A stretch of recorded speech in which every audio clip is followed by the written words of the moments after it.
So perhaps I was a bit too dour in the previous episode. The Tales miniseries isn't a complete disaster, but that doesn't mean I'm not going to make fun of it.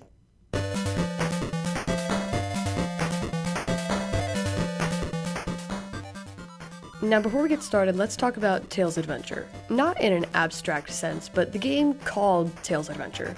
Tales Adventure was a Game Gear Sonic title that came out in late 1995 and stars Tails on his first solo adventure protecting Coco Island from the Cuckoo Army.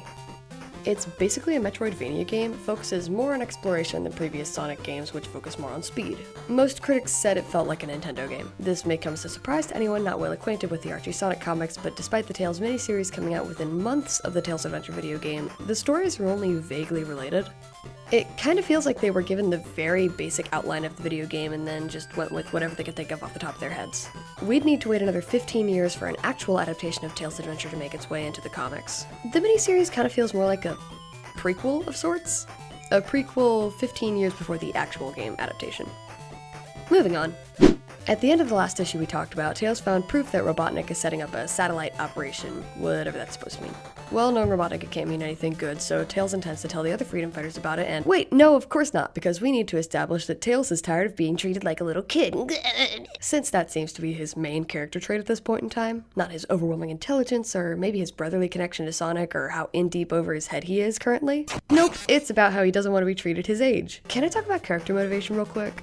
So what is character motivation? Well, it's the reason behind a character's behaviors and actions in a story. Motivation makes it easier to get into the headspace of a character to know why they're doing what they're doing.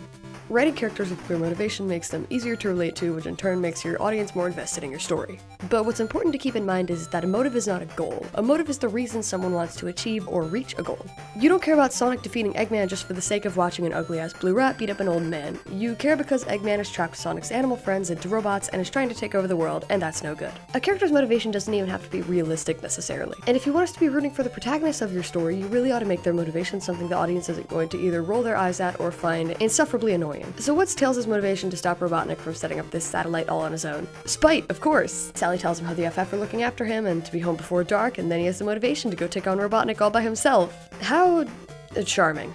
So getting back on topic here, what exactly happens in this miniseries? Well, to start, Tails follows a blimp Robotnik set up to a new area called Down Under, but not before being nearly killed by an octopus badnik he defeated in his first outing with the Sea Fox a couple of issues ago.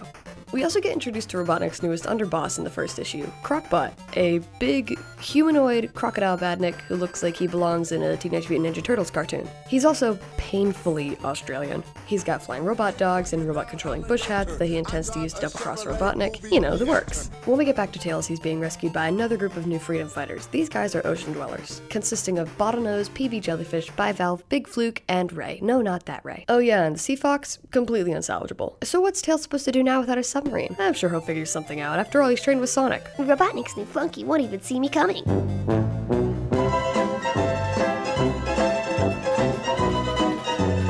Once again, Tails seems to be in some deep trouble until another new group of freedom fighters comes to his aid. The Down Under freedom fighters consist of a wombat, a koala, a wallaby, an emu, and a platypus. Now that all of our Australian viewers have left, let's continue on. Wombat Stu gets dragged off by a winged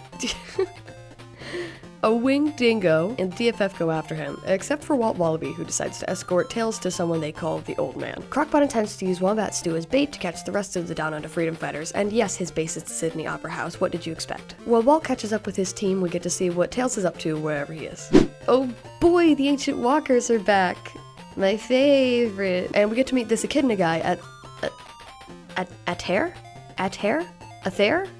Old Echidna Guy. This guy is one of the only original Echidna characters created by someone other than Ken Penders. If you think about it, the whole everything that happened later involving the Knuckles extended family starts right here at this exact moment. And now I get to talk about my favorite thing, Echidna lore in the Archie Sonic universe. So the Echidnas of long ago were a technologically advanced race who built a huge city called Echidnaopolis on Angel Island. When a giant comet threatened to destroy the city, they used their technology to physically lift the island out of the earth, and now it remains floating forever. Wow, that's super interesting. So does anyone want to tell me why we're talking about this in the Tales miniseries? The Ancient Walkers tell tales about all sorts of ancient Mobian history garbage involving dinosaurs and chaos emeralds and ancient prophecies. The old Echidna guy seems to think that Tails is this so-called chosen one they bring up, but we don't have time to be talking about that. Because meanwhile, the Down Under freedom fighters are fighting a big robotic sheep, and we gotta cut back to that before the kids start getting bored.